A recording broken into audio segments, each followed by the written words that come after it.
محمد پہ تُونے جو قرآن اتارا، محمد پہ تُونے جو قرآن اتارا، کروڑوں دلوں میں بسا ہے وہ سارا، کروڑوں دلوں میں بسا ہے وہ سارا۔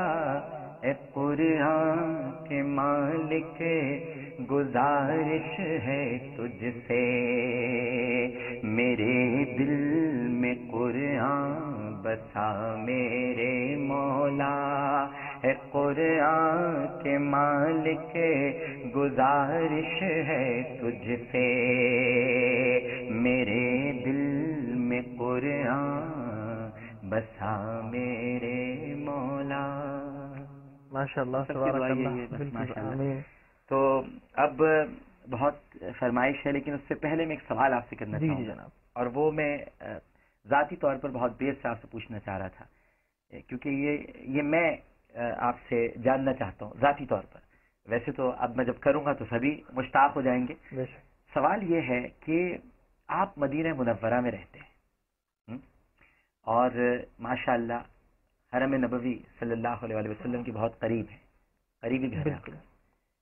اپنی دلی کیفیت بتائیے گا کہ مسجد نبوی سے اتنا قریب رہ کر آپ کو کیا ہوتا ہے دل میں؟ یعنی ہم تو بڑے بد نصیب ہیں کہ بہت دور ہیں، وہاں جاتے ہیں تو پھر وہیں کے ہو کے رہ جاتے ہیں، کوشش کرتے ہیں کہ وہاں سے پلٹ کر واپس نہ آئے، اور گناہ گار اتنے ہیں کہ دربار میں جاتے ہوئے بھی ڈر لگتا ہے۔ صحیح بات، میں میں تو بہت کانپ جاتے ہیں میری ٹانگیں کہ جب مواضع شریف کے سامنے آتے، اتنا گناہ گار، اتنا خطا کار بندہ اللہ تعالیٰ کا اور رسول کریم صلی اللہ علیہ وسلم کا امتی جو وہاں پہ کھڑا ہوا ہے۔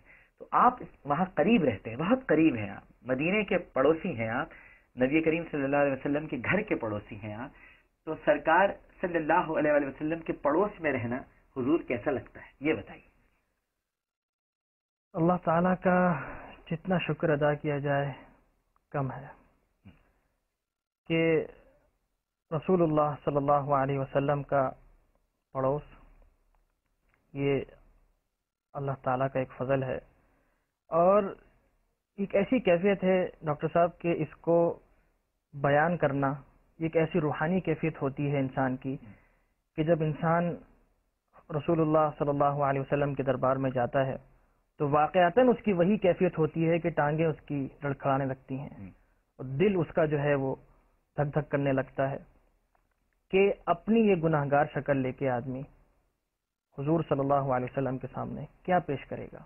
قیامت کے دن اگر رسول اللہ صلی اللہ علیہ وسلم نے سوال کر لیا کہ میرے شہر میں تم رہتے ہو، تم نے کیا پایا میرے شہر سے، اس سوال سے بہت ڈر لگتا ہے۔ اللہ تعالیٰ ہمیں مدینہ منورہ میں رہنے کے آداب بھی سکھلا دے، جس شہر میں امام مالک جیسے غلام رہتے تھے، بے شک، جو نکلے ہی نہیں مدینہ منورہ بے سے، شک، کیا بات۔ تو اللہ تعالیٰ ایسی محبت ہمیں بھی عطا فرما دے۔ ماشاءاللہ ماشاءاللہ۔ اچھا، آپ سے اگر یہ پوچھا جائے کہ قاری صاحب شاہد نعمانی صاحب، آپ نے قرآن سے کیا فیض حاصل کیا، بلکہ کیا فیض کیا حاصل کیا، میں تو آپ سے خود کہوں گا اس سے بڑھ کر فیض غالباً اور کیا ہوگا کہ آپ کو تو ماشاءاللہ دل میں قرآن اترا ہوا ہے، جاتے ہوئے آتے ہوئے چلتے پھرتے سفر میں ہر وقت تلاوت ہی کرتے رہتے ہیں۔ الحمدللہ الحمدللہ ماشاءاللہ، اب اس سے بڑھ کر اور فیض کیا ہوگا کہ آپ کی زبان پر قرآن ہی جاری ہو۔ الحمدللہ، بس یہ بچپن سے ایک عادت تھی، جب میں چھوٹا سا تھا اسکول کا بھی جب میں کام کر رہا ہوتا ہوں تو یہاں پر تو میں لکھ رہا ہوں، ہوم ورک کر رہا ہوں، لیکن منہ پہ قرآن پاک کی تلاوت کچھ نہ کچھ جیسے ہوتا ہے نا گنگنانا، پڑھنا، تو اس وقت سے لے کے الحمدللہ ابھی بھی یہ کیفیت ہوتی ہے کہ آپ یہ کہہ لیں کہ بے خیالی میں آدمی جیسے بیٹھا ہے لیکن وہ قرآن کی آیت خود بخود ایک اللہ کے فضل و کرم سے آ جاتی ہے، قرآن ایک وظیفہ بن گیا، ایک وظیفہ بن گیا الحمدللہ۔ اور کسی نہ کسی کے انداز میں سفر میں ہوں یا کہیں راستے میں تو کوشش یہ کرتا ہوں کہ قرآن پاک مختلف انداز میں، اچھا پھر ایک یہ ہوتا ہے کہ جس قاری کی تلاوت سننے کا ایک دل چاہ رہا ہے نا کہ بھئی کافی عرصہ ہو گیا کہ شیخ شریم کی تلاوت نہیں سنی یا شیخ سبیتی صاحب کی نہیں سنی، تو کوشش کرتا ہوں خود ہی پڑھنا شروع کر دوں، تھوڑی بہت دل کی تسکین ہو جاتی ہے۔ ماشاءاللہ الحمدللہ الحمدللہ۔ ایس ایم ایس آ رہی ہیں، کالز بھی آ رہی ہیں، مجھے بتایا گیا ہے کہ ناظرین کی طرف سے پرزور فرمائش ہے کہ قاری عبد الباسط عبد الصمد کی آواز میں قاری سعد شاہد نعمانی صاحب تلاوت فرمائیں، تو میں گزارش کروں گا ناظرین کی طرف سے کہ قاری عبد الباسط عبد الصمد کی آواز میں، ان کے انداز میں آپ تلاوت فرمائیں۔ میں ضرور انشاءاللہ میں پوری کوشش کروں گا. قاری عبدالباسط صاحب رحمۃ اللہ علیہ ایک بہت بڑا نام ہے جی. اور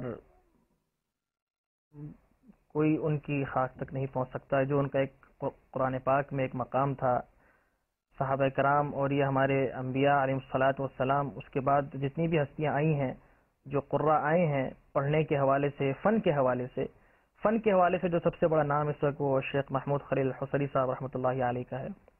لیکن چونکہ عوام میں جو ایک مقام ہے قاری عبدالباسط صاحب کا، کتنے لوگوں نے ان کی تلاوت سن کے اسلام قبول کیا. جی. تو یہاں مختصراً میں ان کے انداز میں تلاوت پیش کروں گا. اصل میں تلاوت کے تھوڑے سے کچھ اصول ہوتے ہیں کہ ابتدائی طور پہ ایک اعوذ باللہ سے، بسم اللہ سے، پھر آہستہ آہستہ جو ہے وہ تھوڑی سی اس میں، تو تھوڑے سے اصول سے ہٹ کے جی. میں صرف ان کی ایک مختصر سی تلاوت پیش کرنا چاہوں گا انشاءاللہ.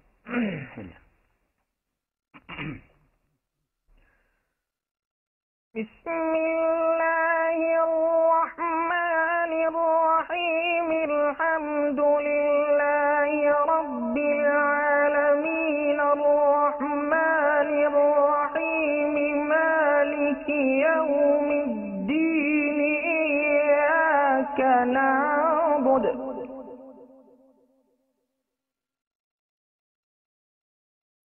بسم اللہ الرحمن الرحیم. الحمد للہ رب العالمین الرحمن الرحیم مالک یوم الدین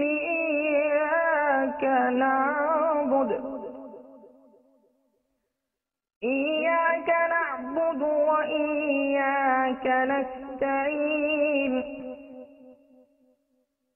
اهدنا الصراط المستقيم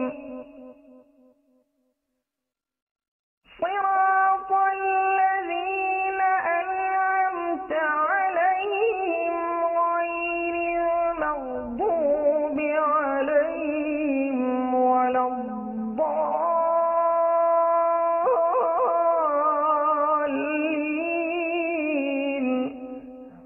جی جناب. ماشاء اللہ ماشاء اللہ، بہت خوبصورت انداز. تو یہ اچھا، یہ بالکل ہی ایک الگ ان کا مصری انداز تھا. جی جی. اصل میں ہر جگہ کا ایک اصول ہوتا ہے، مطلب وہاں کی زبان، وہاں کا ایک انداز. اب عربی زبان مختلف جگہ بولی جاتی ہے، اور اسی طریقے سے انگریزی زبان، جیسے آپ دیکھیں کہ امریکہ میں جو انگلش بول رہے ہیں وہ تھوڑی سی مختلف ہے، برٹش مختلف بول رہے ہیں، آسٹریلین تھوڑی مختلف بول رہے ہیں. تو ایک لب و لہجہ ہے. یہ ایک لمبی ایک بات ہے، انشاءاللہ اس پہ پھر کسی وقت ڈسکس کریں گے. تو مختصراً یہ ہے کہ ہر جگہ کا اپنا ایک انداز ہوتا ہے. قرآن پاک مصر میں جو ماشاءاللہ پڑھا گیا ہے، یہ ایک خاص انداز ہے ترتیل کا. اس کو ترتیل میں جو وہاں کے جو قراء حضرات پڑھتے ہیں، اور نمازوں میں خاص طور سے جو انداز اختیار کیا جاتا ہے وہ ہوتا ہے تدویر. جی. یا محافل میں، یا جیسے میں نے بھی آپ کے سامنے جو بھی مختلف ائمہ کے انداز پیش کی، یہ ہے تدویر کہلاتا ہے. ٹھیک ہے. اور ایک ہوتا ہے حدر. حدر کہتے ہیں کہ جس کو رمضان میں جو قراء اور حفاظ جو ہے وہ تراویح میں پڑھا کرتے ہیں. شیخ عبد الرحمن السدیس صاحب اور شیخ شریم صاحب کی تلاوت آپ سنتے رہتے ہیں، یہ حدر ہے. لیکن جب یہ نماز میں پڑھتے ہیں تو وہ تدویر ہوتی ہے. ماشاءاللہ. اور کسی محفل میں، مجلس میں قرآن پاک اگر پڑھا جائے تو وہ ترتیل کے انداز میں اس کو پڑھا جاتا ہے. ماشاءاللہ. یہ فرق ہے. ماشاءاللہ. ناظرین کرام، بہت ساری باتیں ابھی رہ گئی ہیں، اور یقیناً جو فرمائش شیخ شریم صاحب کی ہے اور فضیلت الشیخ عبد الرحمن السدیس صاحب کی ہیں، تو وہ تو اب جو بقیہ وقت بچا ہے، یعنی 10 منٹ ہیں یا غالباً 6-7 منٹ ہیں، اس میں تو نہیں ہو سکتا. تو اب ہم نے اسی لیے آپ سے پہلے ہی کہہ دیا تھا کہ آپ کو اگلا پروگرام تو دیکھنا ہی ہوگا، اور شیخ عبد الرحمن السدیس صاحب کے انداز میں تلاوت سننا ہے. تو آپ کو پاکستان میں جو ناظرین ہیں، جمعۃ المبارک رات 10 بجے عالم آن لائن کا انتظار کریں. پاکستان سے باہر مڈل ایسٹ میں، یعنی سعودی عرب، اور سعودی عرب کا جب ذکر ہوتا ہے تو مکہ مکرمہ، مدینہ منورہ، دوحہ، قطر، متحدہ عرب امارات، تمام خلیجی ریاستیں، وہاں پر آپ یہ پروگرام اتوار کو دیکھ سکیں گے شام 7 بجے.